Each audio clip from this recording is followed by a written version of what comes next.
இன்ஸ்டாகிராம்ல நாங்க போட்டிருக்கோம் பதிவு, ட்விட்டர்ல போய் பாருங்க.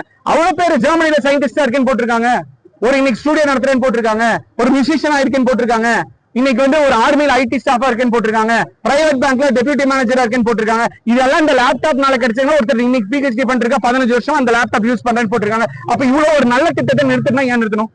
அதிமுக காலகட்டத்தில் நீங்க தரும்போது எவ்வளவு பேர் வந்து வேலை வாய்ப்பு பெற்றாங்க, வேலை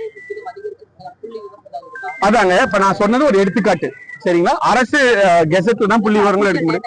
அபிஷியல் டேட்டா எடுக்க முடியாதுல்ல. நீங்க 52,30,000 பேர் இருக்கீங்க. 52,30,000 பேர் இப்ப ஒவ்வொருத்தரையும் ஃபாலோ பண்ணி அடுத்த 5 வருஷம் அவங்க என்ன பண்றாங்கிறது எப்படி எடுப்பீங்க நீங்க? It is practically impossible in place like India and Tamil Nadu.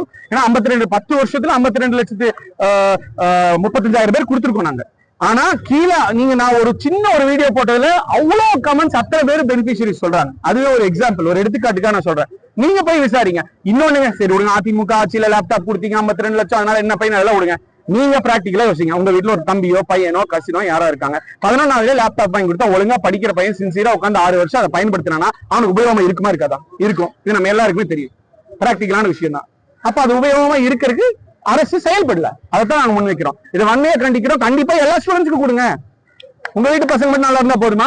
தமிழ்நாட்டு பசங்க எல்லாரும் நல்லா இருக்கணும்ல. சும்மா அப்பா அப்பான்னு சொன்னா கூப்பிடு.